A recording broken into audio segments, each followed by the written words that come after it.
Welcome to the LDN Radio Show, brought to you by the LDN Research Trust.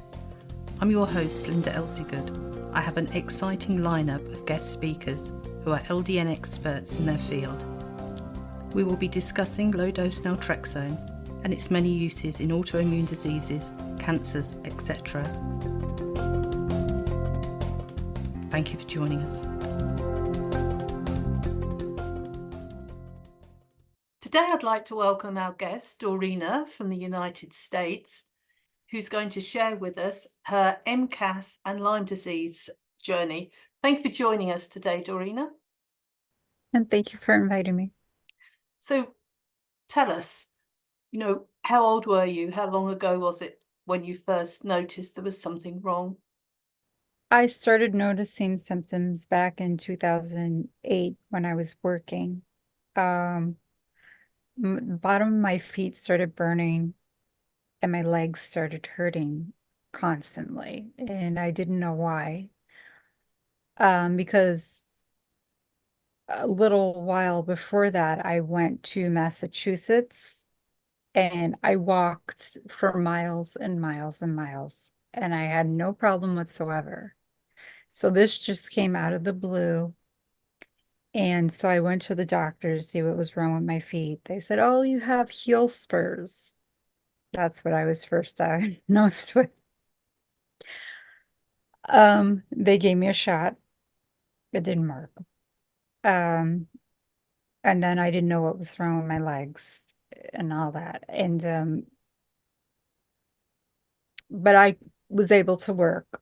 Then I got married in 2008, the end of 2008, and I moved to Illinois.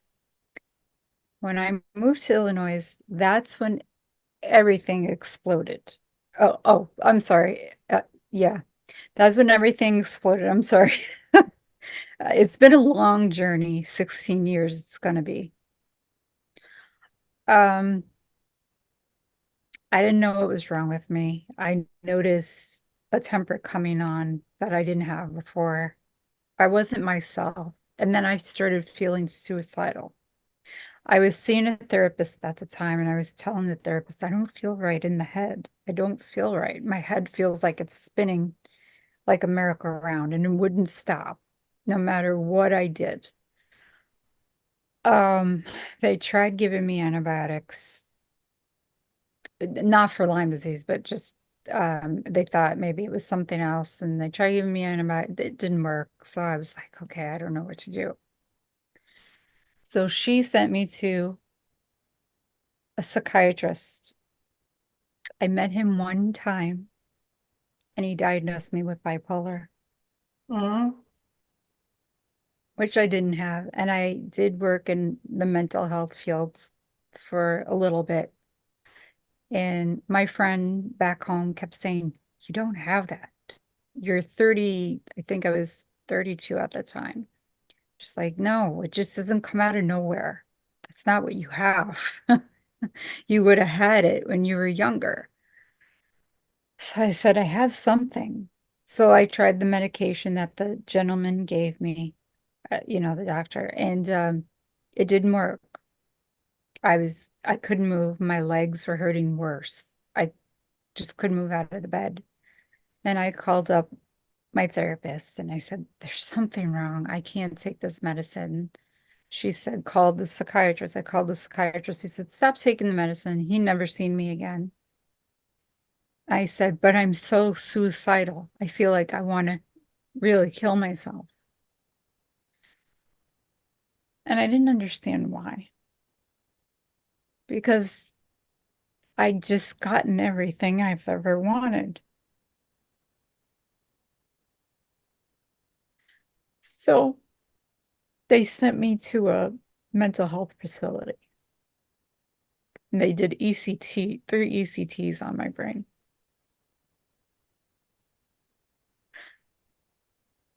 The third one, I didn't know who anybody was. My daughter, nobody. I went home and my daughter looked at me and she says, "Hi, Mom, how are you?" And I was like, "Who are you?" And I guess I made a bunch of phone calls to all my friends back home, asking them how to get back to, home to where my parents were and everything. I don't remember ever doing that. They told me all about this. Um, I did go back home to see the doctors and just see my parents, and I figured maybe my doctor could figure it out. My friend sent me to a therapist here slash nurse practitioner. The second time seeing her, she goes, okay, I want you to get checked for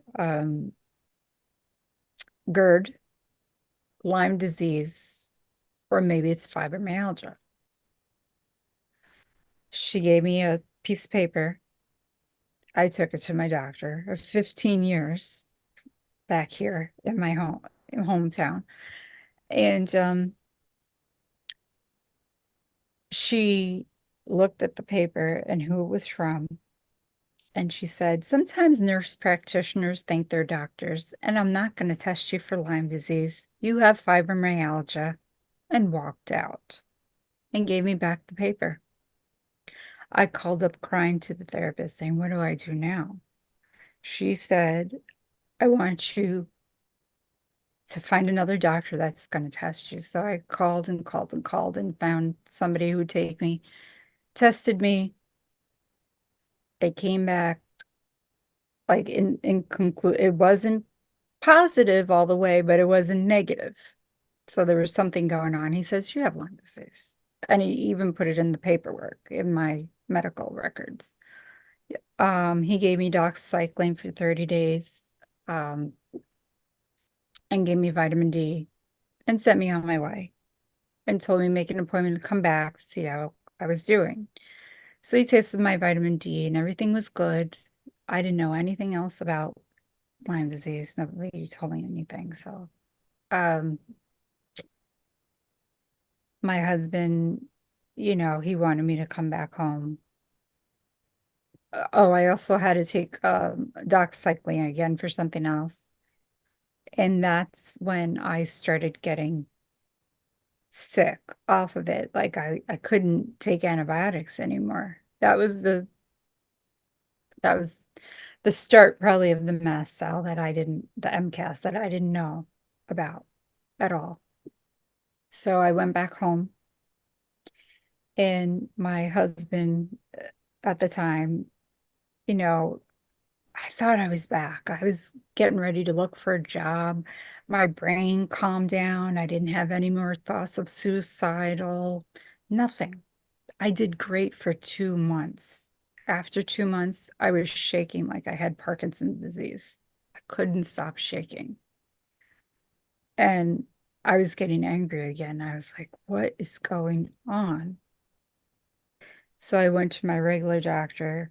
They were going to put me on some kind of medicine for your, I think it was gabapentin. And I said no. And I walked out. And I started doing research, on Lyme disease, and I couldn't really find much. I went to the vet. The vet gave my dog Lyme disease shots and said, I need you to watch this video. Gave me Under Our Skin to watch. And she said to call her friend who had Lyme disease. And he told me all about the co-infections and so on and so forth. Um, this had to be about 2010. Um, I found a Lyme doctor where I was in Illinois. They tested me again for Lyme disease using the Western blot at the time. That came back positive. So I was tested twice. So there was no denying what I had. Um, and back then it was very hard to get tested, even like a test saying that it was, most people got negative tests. The first test I had was an ELISA test, which is very inaccurate, and that's what most hospitals use. Mine was inconclusive, so it was very hard to even get that. So I was lucky I got that. I'm very grateful that I got that and I knew what it was, so I didn't have to spend the rest of my life searching for answers. But I had no idea mast cell was going to come in the picture and all the other things. And move forward, um, mast cell really, I was having mast cell symptoms little by little. I was on natural stuff and I took them faithfully and I thought they were helping me. And they probably were at some point, but the mast cell got a hold of me. I couldn't take antibiotics anymore. I couldn't take any herbs or supplements anymore. I woke up one morning to eat breakfast. I went downstairs. I couldn't eat and I couldn't drink anything. I just, I just um, vomited and my heart was racing and I didn't know what was wrong. And I had everybody saying, you just have anxiety. That's what you have. You need to go on antidepressants, family wise. I was like, no, this is not anxiety. I know what anxiety feels like. You can't. And they're like, yeah, it's anxiety. That's what you have. So, 2014, my husband couldn't take it anymore. And he asked me for a divorce. And I went 2 months without eating or drinking. I couldn't even eat ice chips. And I would go to the hospital just for an IV bag of saline solution. And that went on for 2 months. I think I went there about 8 times. The last time I went there, the doctors told my husband out in the hallway, at least this is what he told me, if I come back to the hospital anymore, they're going to put me in the mental health ward because there's nothing wrong with me. Basically, I was just refusing to eat. Sorry. It's very difficult not being believed. Very Yeah. difficult. Hmm. Yeah. And well, yeah, especially by the medical community because you're asking them for help and they're refusing to help you. I've seen a number of Lyme doctors and I had the mast cell in 2014, one of the Lyme doctors. I told him about mast cell activation syndrome and he looked at me and goes, yeah, that's what you have. I don't think he knew enough about it to help me. So he said, well, go see the infectious disease doctor and see if they could help you.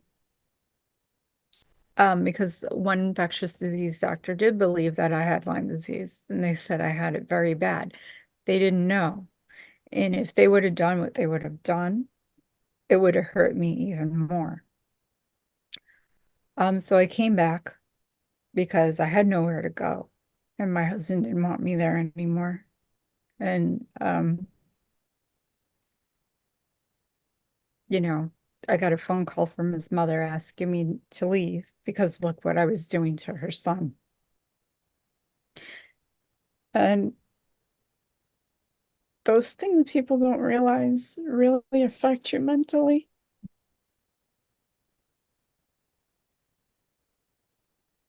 And I had a 13-year-old at the time, and all I could think of is she's watching me die in front of her. What do I do? So I left. I'm sorry. You're fine. You're being very brave. I came back home and I now knew I had mast cell activation syndrome. And I was looking all over for a doctor and I found one. Um, but there's such a rift in the community about all of this. And it's not even it just the rift and the fighting and who's right, who's wrong at this point. Like I said, 16 years and I'm still fighting. I can't even eat or drink water except for twice a day. There's certain foods I can only have. I don't understand it, but that's how it is. I've been really housebound, bedbound, for 6 years. I haven't tasted pizza in 6 years. I haven't, not that that's a big deal, but Yeah. that it is to me. It's one of my goals. Um, I did go for one more treatment that I thought was going to help from a Lyme doctor. Um, when they did the treatment, it made and the doctor who seen me for MCAS told me you'll find your niche, but it's gonna may be 2 years. That never came.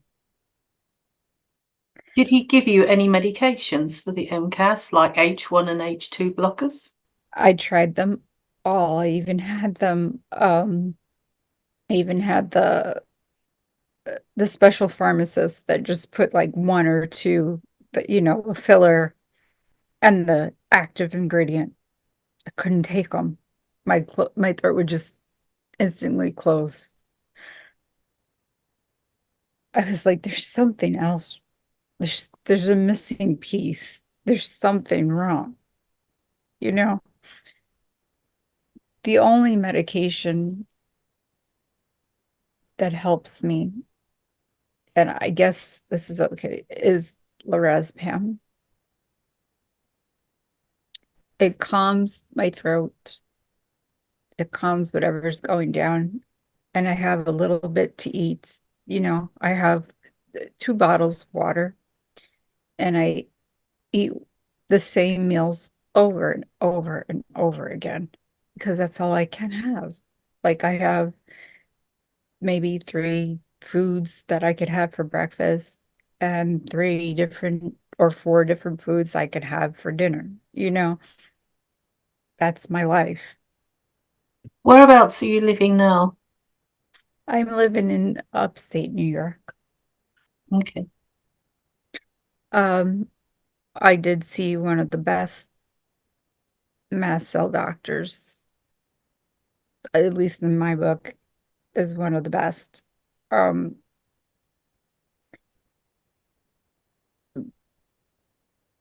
but I don't know how much they knew about the Lyme at the time. At the time, I'm pretty sure they learned a lot more about the Lyme. Mhm. Um, but when I went to the Lyme doctor, he was acting like he knew about the MCAS and he did a treatment on me. And the third time I had the treatment done, I came out of the office. I got in the car and I was worse, 10 times worse. And the mast cell doctor said, you're going to get worse. It's not going to get better from here if you don't get the MCAS under control. Oh, did it get worse? I came out and I got in the car. We were on our way home and I had to pull over. I said, please pull over. I can't breathe. I couldn't breathe. And we got it's calm again. I said, okay, let's go. And again, pull over. I can't breathe. I don't know why. And I was on the floor in the front of the car. I had to take off my seatbelt and I had to just sit on the floor for a minute. And then to relax my body. And then we tried it one more time, made it home. I got home all of a sudden I couldn't see out of my left eye. It's like, oh no, this is not going to last. Please tell me this is not going to last. I'm not going to be blind in my eye. Luckily it cleared up. I was very upset. I called the doctor that did, and I said, what happened? Why is this happening to me? Why can't I see out of my left eye? And they were like, I think we did it too fast on you. We need to take it slower with you and all this stuff. Went to their webpage. That treatment is no longer existing. So I just wonder how many more people got hurt by that treatment. And then more stuff happened. I got this super smelling nose that now I could smell things from miles away. I can't smell soaps. I can't smell shampoos. I can't smell. It's hard for me to brush my teeth. I haven't been to a dentist in 5 years because I can't have any stuff happening here because of the mask. So it's so hard. I keep pushing every day, saying, I'm gonna get better. I'm gonna get better. I started a new treatment. A lot of people had success. I found a doctor who looked into it, and she only found one of their case as bad as mine. And this helped this person. Person didn't have everything I had, but it did help them. And it's called, I hope I'm allowed to say the name, DNRS. It's brain retraining. It's basically retraining my brain. Plus there's trauma with this that a lot of people don't realize you get from the doctors telling you you're mentally ill. There's nothing wrong with you constantly calling you liars. I had a doctor walk out on me. I had a doctor say he wished he had a crystal ball, but I don't have Lyme disease. He doesn't know what's wrong with me. I had a doctor laugh in my face and ask me if I ever seen a psychiatrist. I had another doctor who wanted to just pull me off the lorazepam like it was nothing. You can't do that because I'll die. You know, you have to wean somebody off. And if you pull me off the lorazepam, do you have anything else to calm my throat down to help me? I have asked Lyme doctors what is wrong with my throat. I have asked just doctors in general, could you help me? I don't know what is wrong. They don't know what is wrong. We've come to the end, and I'll have a quick chat with you afterwards, okay? And thank you. You were very brave telling your story. I really I do appreciate it. You welcome and I hope this helps people. I hope if they have symptoms, please don't dismiss them. I don't want to see anybody else go through what I went through. Thank you so much for having me.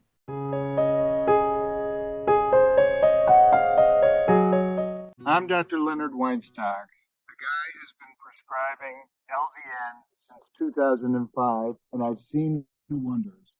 And I keep on seeing them, especially in hard to diagnose conditions. They're not that hard to do, but once you know about mast cell activation syndrome, postural orthostatic tachycardia syndrome, and Ehlers-Danlos syndrome, you'll find that 17% of your friends or relatives have one or more of these conditions, and you can help them. We're making a documentary to wake up the medical community, to educate the population, but we need funding.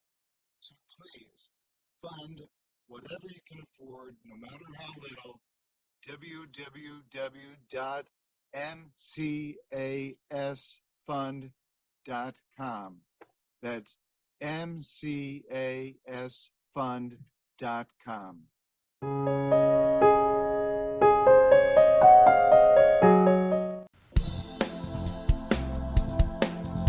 Any questions or comments you may have, please email me, Linda, Linda, at ldnrt.org. I look forward to hearing from you. Thank you for joining us today. We really appreciated your company. Until next time, stay safe and keep well.